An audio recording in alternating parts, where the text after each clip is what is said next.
Alright y'all, what's up? It's your boy Lolo back here again with another video. Today, I'm gonna do something a little bit different. So honestly, it's been a pretty tough week.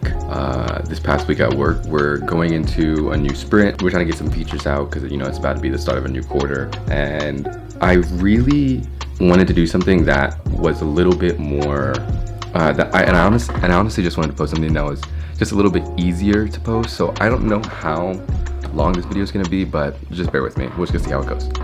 So today we're going to be talking about best tips to landing that first job, whether you're a bootcamp graduate, whether you're trying to get your first engineering job. Obviously, I've only been doing this for like a couple months now. I just now landed my first job, but I really think the stuff that I'm gonna say has proven helpful. I know that it's helped a couple of my friends, but honestly, just because I've been asked these questions so many times, and because I was even asking the questions myself, I think that what I can provide is just like a pretty good schedule of the things that you need to do and the things that you probably should take care of to help you land that first job. And there's just some things that are on here that I definitely think are non-negotiables, and 10 out of 10 times will be very helpful.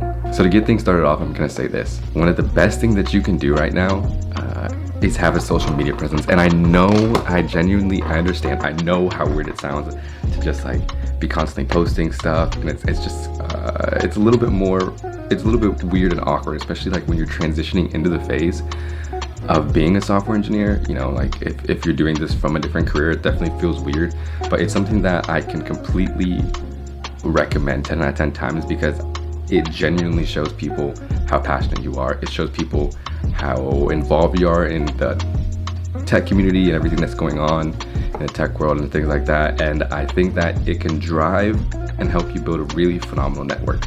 So here are the steps I'm gonna say to make that happen. The first thing that you're gonna wanna do is make sure you have a LinkedIn account. Make sure that it's professional, make sure that's up to date.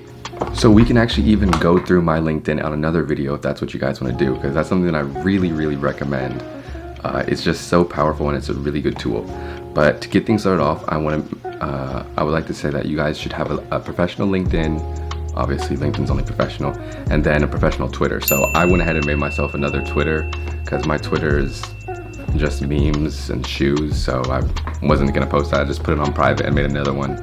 And so from my professional Twitter, all I would do was just, post my projects, the progress from like step one of, building the applications to finishing the applications and starting new projects, any questions. And it really helps you build a community. If you just use, like hashtag JavaScript, hashtag React, whatever you're working on, and publishing it, people will show dedication and they will show interest in the things that you're working on. And you kind of really follow the same platform and the same guidelines for yourself with LinkedIn. And by doing this, you create a really good network. And this network not only comes from the stuff that you're posting, but it comes from this other thing that I'm gonna recommend. So with LinkedIn, one of the things that I did for myself was I actually went ahead and every morning at the beginning of the day, I would spend at least an hour on LinkedIn. So we'll break down the schedule of what I did at another point in the video. But for now, I'm just gonna start off and say like how I would spend this hour on LinkedIn. So I would spend pretty much an hour finding only five people who are really similar to me. Not even super similar, just like say I was an athlete in college. So if I saw another athlete who was a software engineer, I would reach out to them. Or if I saw someone else who went to the same college that I went to, I would reach out to them and say, hey, I see that you're a software engineer, blah, get to the point and message them, shoot them a message. And I would create 5 messages that could show a clear connection between me and them, and ask them for just a 20 to 15 minute call to see if I could get to know them, to see if I could spend some time learning about their journey into tech, learning about the things that they did to get to the point that they're at. And honestly, that's all it was. Like, you just have to do that. So I just did that every single day for at least 5 people, bare minimum. I have a template. I'm gonna link that down in the description below, because that template is also, if you guys wanna just copy and paste the template. But I recommend really trying to be personal in these actions, because people don't wanna You know, honestly, because at the end of the day, people really like to help people. And if you're showing a conscious effort of you trying to get to know somebody just for the purpose of networking, I think that they'll really enjoy that. And I also really want to make it important to understand that, like, this is not an easy thing. It's not easy at all to just message somebody, slide into someone's DMs randomly and say, hey, can I get on a call with you and talk about your life as a software engineer? It's a very difficult thing, but I definitely recommend it 100% of the time, because a lot of the connections that actually ended up leading me to getting interviews was from doing this sort of thing. With the main importance behind this is that you want to make sure that you're in a place where you're uncomfortable. You don't want to be comfortable. You want to be able to be confident in your ability to talk to anybody, to ask questions, the important questions about getting to know these people. And they can give you, once you do this, like, these people are going to give you so much advice. You know, if you do let's say you do this 5 days a week, 5 people per day, that's 25 people. And at the end of the week, let's say like one person per each day says, yeah, I want to take a meeting. Then you have 5 meetings for the next week. And those 5 connections can, what happens is when you're consistent on LinkedIn and when you keep on posting, these 5 people are going to comment on it. They're going to like it. They're going to share it. And then it's going to go to all the other engineers that they know. And then, if you see what I mean, the ball's going to keep rolling, and eventually, like, it's just going to make a really positive impact on putting yourself in the right position as someone who wants to be successful in tech. And what you want to do from these conversations, you don't want to be transactional. You don't want to say, hey, I see you work at Microsoft or a FANG company. Like, let me reach out to you and you can give me a referral. That's not what you want to do. That is the furthest thing from what you want to do. If it comes to that, that would honestly be amazing. And you know that because at the end of the day, that would be really cool. You want a job, so that's why you're trying to reach out to people. But you want to try to build like a genuine personal relationship with these people. And eventually, if that's what they want to do, then that's what they want to do. But you, for yourself, should really just be searching for advice on what you can do in your current career to help you out. And it is killing 2 birds with 1 stone, because if they decide to give you a referral or point you in the direction, then they can easily do that. I am a complete advocate in the great words of Michael Scott, you miss 100% of the shots that you don't take, Wayne Gretzky. I'm a complete advocate of that, and I find that this LinkedIn task is probably the best example of that. Reaching out to people on LinkedIn, on Twitter, honestly, Instagram, even on YouTube in my comments or anything like that. I think that it serves as a phenomenal way to just network and grow yourself professionally. And I'm not just gonna throw you guys out here and say to meet with these people for 20 to 15 minutes and just sit there and look at each other. It's gonna be super awkward. So what I'm gonna throw down again is a link to the blog post that this video is actually based off of. And that blog post has 15 to 20, maybe even more questions that you can ask these people. It's in a Google Doc, and I find it super helpful to just go off these questions, maybe ask them 3 or 4 and then compound on them when you're having these 15 to 20 minute calls to get to know people. Okay, now when you're on these calls, what you want to do is make sure that you have a couple of things open. If it's a Zoom call or any sort of like Skype or anything where you're on your computer, like FaceTime video, always, no questions about it. So if you have projects, pull your projects open, please.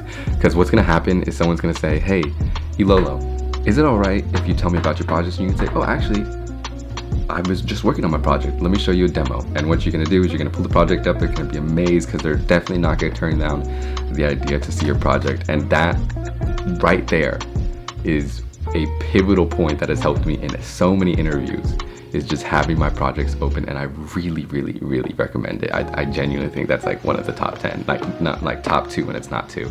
That's definitely up there. And yeah, just really get to know the person and hopefully build a connection for later. So that is step 1.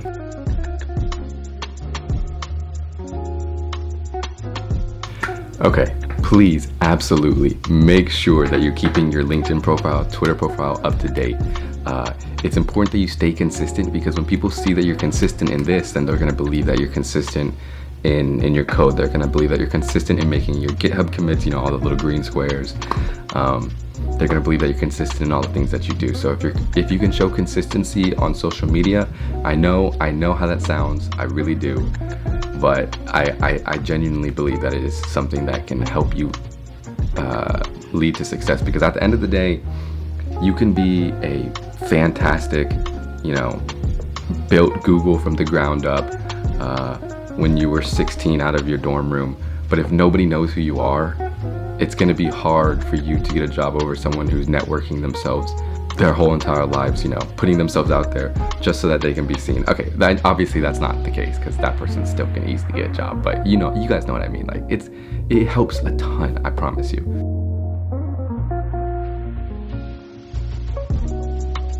Step 3, we need to apply for these jobs, right? So this is when the daily schedule comes down.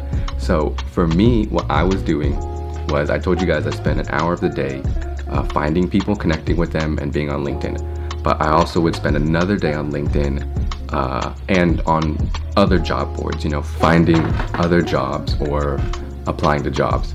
And I know that mass applying is not something that is looked at to be really good, but here's the only way that I find mass applying to be successful is the way that I was doing it, and the way that I'm about to tell you guys right now. So for me, I'm not good at leak code, hacker ranks, stuff like that, real technical assessments where it's kind of just asking you algorithms and stuff like that.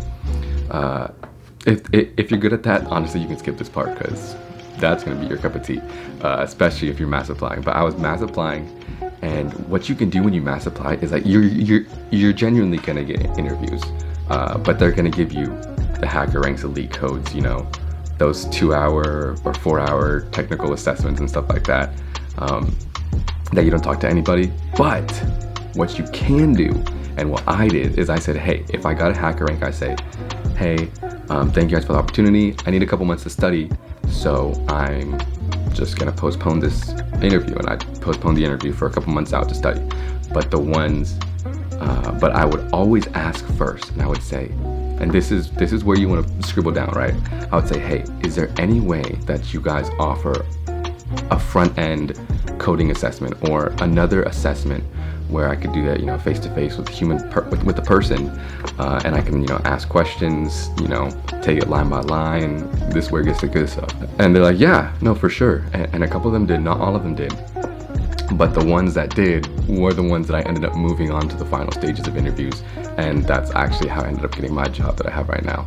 So I completely and utterly recommend continuing to do that if that's something that you guys like. For me personally, I knew that I would be most successful if I had a front-end based interview session. So that's what I asked for. And so like I said, I spent an hour doing that. And then here comes part 4.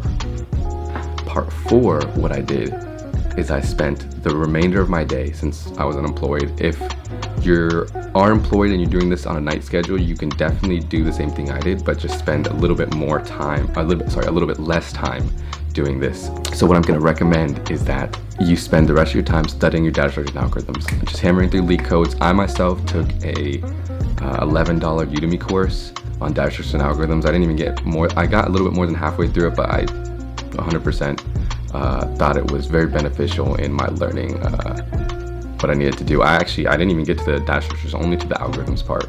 I went through all of that, but it was super, super helpful. I had to learn things more technically since I was a bootcamp grad, just doing things line by line to really understand the concepts.